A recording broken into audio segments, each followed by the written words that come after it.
Salve pré-universitário, fique imaginando como é que você não está nesse momento. Sobreviveu? Está inteiro? Duvido, não está inteiro, né? Depois de uma prova como essa, fico imaginando a sua reação diante do tema. Nesse instante eu postei um vídeo comentando sobre o quão surpreendente foi, né, o tema, o quão específico foi essa questão da democratização do acesso ao cinema no Brasil.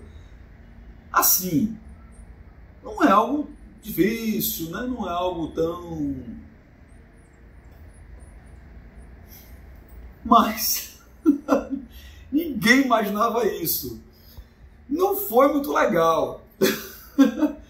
Mas vamos lá, vamos analisar, já que é o que tem para hoje, vamos analisar a prova, recebi a prova há pouco tempo, vamos analisá-la texto por texto e avaliar dentro da perspectiva da própria prova, considerando a coletânea de apoio, como ela poderia e deveria ser estruturada. Então eu resumi aqui do que tratou cada um dos 4 textos e cheguei à seguinte conclusão. Texto 1, que você percebeu também, né, tratou basicamente a história do cinema, lá no final do século XIX, e dizia sobre a descrença, ironicamente, dos irmãos Lumière, né, no potencial cultural do próprio cinema.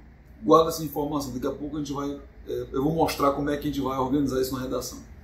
Texto 2, identificação do telespectador com a obra cinematográfica, uma espécie de paralelo que há comumente quando nós vemos, quando assistimos a alguns filmes, o paralelo que há entre a história do filme e a nossa história de vida. Em muitos aspectos rola uma identificação, isso é muito bacana. Todo mundo já assistiu a algum filme ou a alguns filmes, percebeu que rolou uma transmissão, uma conexão da história, do enredo, da trama, dos personagens com a própria história de vida. Texto 3, uma informação, um infográfico, né? Basicamente informações numéricas sobre a questão do cinema no Brasil, que dizia que cresceu em 43% o número de brasileiros que vão ao cinema. E também tinha informações sobre o número na relação entre a condição de telespectador da TV e do próprio cinema. Levando em conta, é claro, que hoje em dia nós temos uma espécie de confusão, né? Onde é que acaba o cinema e começa a televisão? Netflix, a internet nas Smart TVs. Então a gente tem aí uma linha muito tênue entre o cinema, o filme no cinema, lugar cinema, e o filme enquanto obra cinematográfica na tela da TV em casa, o que inclusive tem muito a ver com o conceito de democratização. Texto 4, trajetória do cinema no Brasil. E aí se dizia lá que no passado nós tínhamos mais de 3.000 salas, aí por conta de uma série de fatores sociológicos, sociais, referentes ao crescimento urbano, caiu bastante, chegamos apenas a 1.000 salas, depois a coisa subiu para 2.200 salas, e também se dizia ali, mais especificamente, sobre a questão do cenário, um cenário hoje no Brasil de exclusão de muitas populações com relação aos cinemas. Haja vista, nós não temos, por exemplo, nos interiores do país, tantas salas de cinema assim, e isso acaba ficando muito restrito a quem mora nos centros urbanos. Também com relação a isso, aproveitei para elencar alguns argumentos gerais, extra coletânea de texto. Mas antes, claro, o nosso plano de texto. Diante dessa coletânea, como organizar a argumentação? Principalmente se você não conseguia pensar em nada sobre esse tema. Então, usando a própria coletânea, que é um recurso técnico muito válido, sobretudo para situações como essa, eu sugiro que ficasse assim. Na introdução, você abordaria o que traz o texto 1, que fala sobre a origem do cinema. Nada mais oportuno que começar uma redação com a origem do assunto do qual trata o tema. Em D1, você poderia tratar dos textos 3 e 4, aquele que se dizia sobre o crescimento dessa sala de cinema no Brasil, do acesso de brasileiros ao cinema, bem como a trajetória histórica do cinema no Brasil. Bem oportuno. Perceba que o texto 3 e o 4, eles dialogam, eles se comunicam de um modo muito óbvio, muito direto. E em D2, o texto 2 da coletânea, que diz sobre a identificação do telespectador com as obras cinematográficas, ou seja, uma abordagem mais existencial, talvez até mais filosófica, né? Trouxesse uma reflexão mais profunda da relação de quem assiste o cinema e de quem constrói as tramas cinematográficas.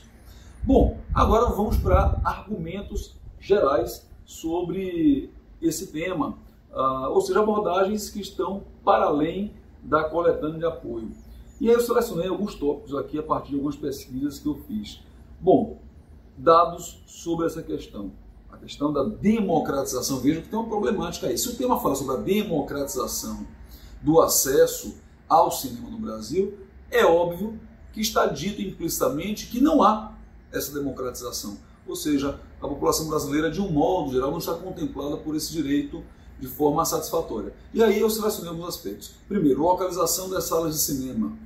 As cidades do interior e principalmente as periferias urbanas não têm sala de cinema, o que obriga as populações a irem para centros urbanos, centros mais prósperos, muitas vezes muito distantes dos lugares em que as populações residem, para poder assistir a um filme no cinema. O que é, inclusive, atentatório ao que a própria Constituição diz acerca do acesso ao lazer e à cultura. Falta de acesso à cultura impacta na cidadania. Eu acabei de falar sobre isso, né? Então, essa distância, essa impossibilidade de frequentar um cinema com uma condição mais apropriada, né, no fim de semana, com alguma rotatividade, fica comprometida. E a cidadania, já que esse é um direito constitucional, fica comprometida, bem como, claro, a qualidade de vida das pessoas com relação ao acesso ao lazer e à cultura. Bom, ingressos caros, né? Normalmente é de quarta-feira, dia de meia. Eu não sei como é que está a coisa hoje em dia, mas a gente corre para ter carteira de meia, porque, de modo geral, cinema é caro, né? Quando não, a pipoca do cinema é mais cara que o cinema, né? Eu nunca vi algo ser tão superfaturado quanto pipoca em cinema. Enfim, então não é para borda da pipoca não, relaxa, brincadeira. O ingresso do cinema é muito caro, né? 64% das salas de cinema estão em cidades com mais de 500 mil habitantes. Ou seja, nas cidades do interior, localidades que são mais humildes, que não são tão desenvolvidas assim, estão alheias a essa forma de cultura e lazer. 54% da população brasileira nunca foi ao cinema, mesmo diante daquele texto que indicava lá um crescimento de 43% naqueles que vão assistir, que frequentam o cinema, que estão indo ao cinema. O número de brasileiros com acesso ao cinema propriamente dito ainda é muito baixo, é em torno da metade da população. E por último, o que poderia ser a famigerada intervenção social?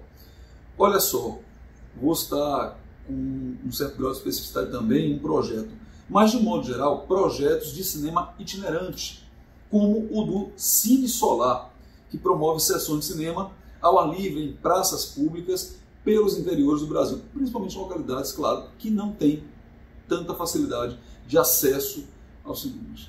É isso aí, durante a semana vai rolar uma redação modelo acerca desse tema. Tá joia? Essas são as minhas primeiras considerações sobre o tema do Enem 2019. Tá joia? Nos vemos então ainda na semana mais breve possível. Eu vou fazer uma brincadeira horrorosa aqui agora, né? Coming soon, nas mais renomadas salas de cinema. Mentira, aqui na sua tela, no Instagram, no YouTube. Uma redação modelo e mais reflexões sobre o tema do Enem 2019. Forte abraço, redação vencedora, tamo junto!